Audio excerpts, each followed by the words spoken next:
Hello and welcome back to another NihongoGamer video. As you know, I'm a big fan of fighting games, arcade sticks, but also drawing on this channel, and although I haven't had a chance to do a lot of drawing recently, I thought this is a great excuse to get back into drawing. So I got this controller recently, and it's unusual in that one, it's a button box controller, and so there's no stick, it's all buttons, but two, it's almost 99% acrylic, and I thought, hey, a stick that is almost completely transparent is perfect for some artwork, right? So using this as an excuse to get back into drawing, I came up with a few designs, and I thought if I'm going to do an artwork for a completely acrylic stick, it ought to be like a cool design based on the shape of the stick, a bit like the PlayStation 5. Someone turned a PS5 into a waifu. So I wanted to do something like that for the MPress, but the design of the MPress is basically a flat slab of acrylic. I didn't really feel like I was getting a lot of design cues for the costume from the actual shape of the controller. So I came up with a few sketches, and I figured it needs to be one, kind of futuristic because it's a new design of controller. Two, it needs to have an inner part, and three, it needs to have an outer part that's made of acrylic. Well, not acrylic, but something transparent. The next thing I did was do a rough sketch of the character, and although there is a lot of space to draw, it is mostly at the base of the controller. Unlike an arcade stick where there's a stick on the left and buttons on the right, it's like most of the MPress controls are right there in the middle, and it's quite crowded actually at the top. So really, you have to do a long piece of artwork that goes underneath all the parts at the base. So although it looks like I chose this pose, I actually kind of felt like I didn't really have a choice. Like, this is kind of the only pose that was going to fit in this shape. And just for fun, she's holding an MPress controller of her own. So after the rough sketch, I had the pose in place, but it didn't have a lot of energy to it, so went over the first rough sketch with kind of another rough sketch, but showing a little more detail and where the actual parts of the body were actually going to nip and tuck. Now at this point, I kind of stood back and looked at it, and I thought, okay, the character looks okay, but this short, scruffy hair isn't really working for her. So here I'm giving her a longer hairstyle and kind of changing the details of the face.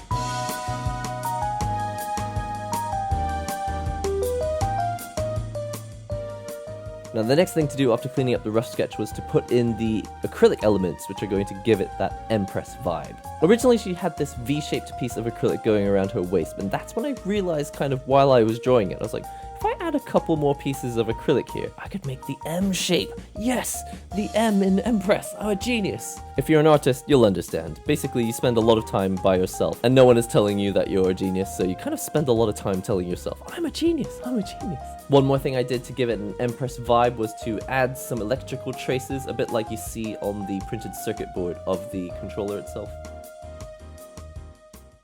Now for the line art stage, I actually forgot to click start recording. I think I was being really careful. I clicked stop recording so that I would have nice clean files to work with later, and then I just completely forgot to click start recording. So there's no first half to this here, but you can see here that it's just a case of going through and deciding where to put the final line work. Now something I'm trying which is a little different this time is instead of having quite a lot of varying line weight, I'm going for an illustration style where the line weight is generally quite thin all the way through. Nothing wrong with the way I usually do it, but I'm always trying to learn new styles, and having very thin lines for illustration is a really common style, so I want to be able to do it.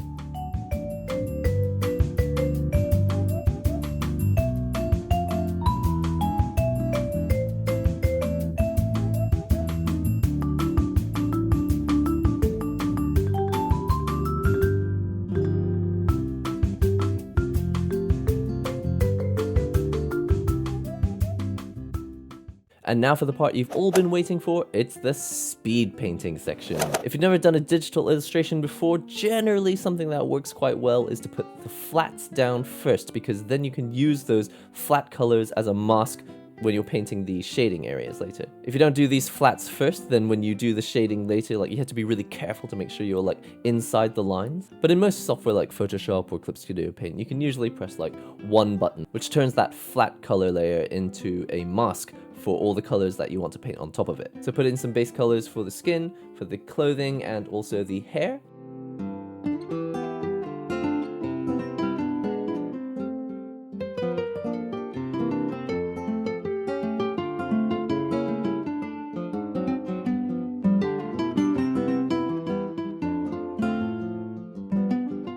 Now this is something I've said in previous videos before, but I know a lot of people draw the eyes at the end. I like to draw the eyes nice and early because I just want to meet the character as soon as possible.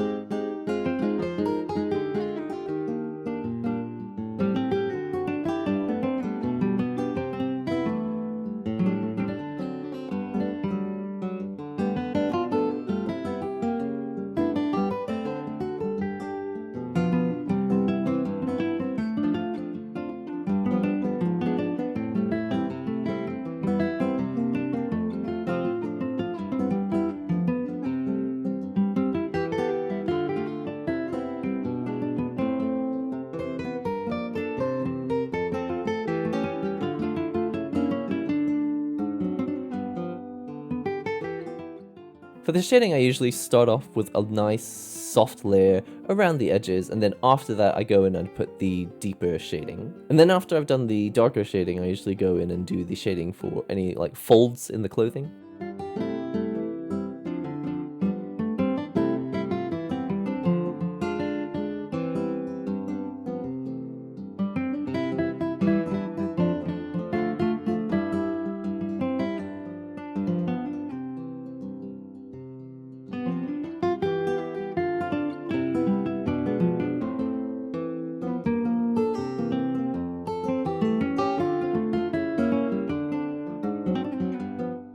I feel like the shading and the highlights on the hair came out a lot better than usual this time. I'm not exactly sure why though, because I haven't looked up a tutorial on it recently. It could be, maybe I'm just looking at a lot more other artists' illustrations and taking notes or something. It's not perfect, but I feel like it's got better since the last time I drew something like this. It may seem like quite a simple illustration, just one character holding one accessory and doing a pose. But as you're drawing, you just discover more and more things that need work. You're like, okay, this character looks too flat in terms of color. So you're like adding the shading. Okay, now the shading doesn't look realistic. Okay, I need to add the highlights. And then after you've added the highlights, you're like, okay, now that I need to add some shading to these like buttons. It's just like, okay, if I'm gonna add shading to this button, I need to add shading to all the buttons. And then after that, you're like, okay, I've pretty much finished this entire illustration, but I don't even like these colors. And then you start opening up adjustment layers like hue, saturation, luminosity, and you're like, okay, maybe this needs to be purple instead of pink, or maybe this needs to be like transparent instead of blue, or maybe this needs to be darker or lighter. And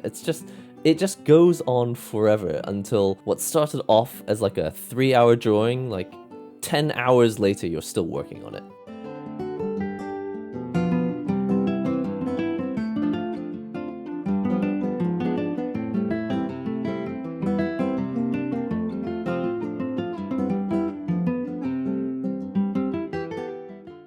So I was pretty much ready to print this thing out, and I'd already saved an exported file ready to bring to the printers, and that's when I looked at it and thought, you know, I think her legs need to be longer. And I was like, oh no, if I need to elongate something like legs, there's going to be a massive gap, and in that gap I'm going to have to copy the base color, the shading, and the line work, and I'm going to have to make it all like change so that it actually looks like it was meant to be like that from the start. And so it's like, oh, maybe I don't want to, but I have to. And so you end up moving things around and then changing the line art, covering the lines again, doing the colors for the flats again, doing the shading on top of that again. It does take a while, but this is something I'm going to be printing and putting in my arcade stick. And generally speaking, once I've printed an artwork for my arcade stick, I don't change it that often. And so it's like, okay, if it's going to be on my arcade stick for a while, I want it to be right. And there you have it. This is the finished illustration that I brought to the printers. Doesn't have a name yet, I guess something like MP-chan or MPress-chan or something like that.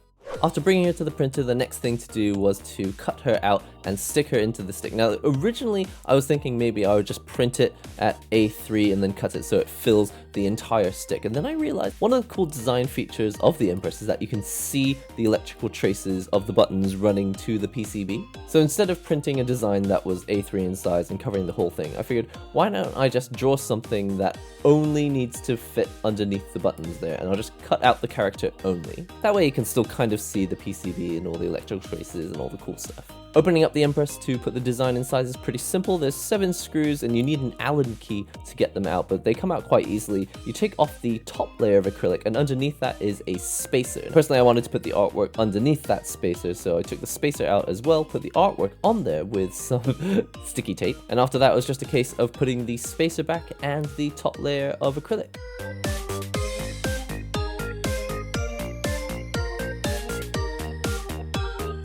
Put those 7 screws back into the acrylic and viola. Feast your eyes on MPress-chan.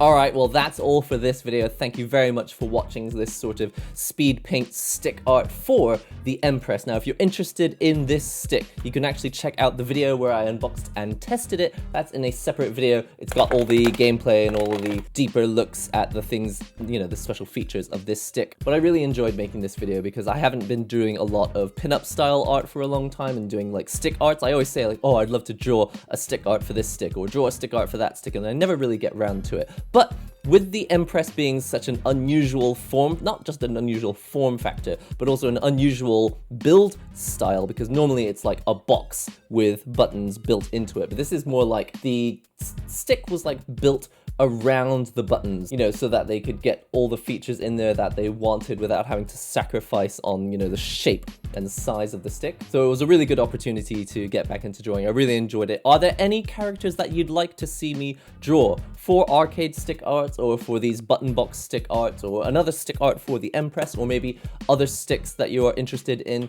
Do let me know in the comments below and I'll see if I've got time to draw, because I really enjoyed getting back into drawing, and especially I hadn't been using the large 21-inch tablet that I got from Huion. That was like a video from like, I don't know, 3.5, 4 years ago, and I generally don't use it because I've got a Wacom Mobile Studio Pro, which I really like, but it's a 13-inch screen, and even though the screen is much better on the Wacom Mobile Studio Pro, I really enjoyed drawing on a huge massive screen. It was just like, okay, well maybe the cursor's not got as much of a laminated screen, and so it's not quite as luxurious a drawing experience, but man, being able to use your whole arm to draw is a luxury in itself. Make sure that you subscribe to the channel if you're not already. Join us on Discord if you want to talk about art, drawing, and or just gear and just arcade sticks and that sort of thing. If you're not already following me on Twitter, give me a follow there, and on Twitch you can follow me there for live streams where hopefully you'll see this stick actually appear. Sometimes I often have like a stick cam so you can actually see what my fingers are doing and what kind of stick I'm playing on that day. The links for all of that are in the description box below, and I'll see you in the next NihongoGamer video.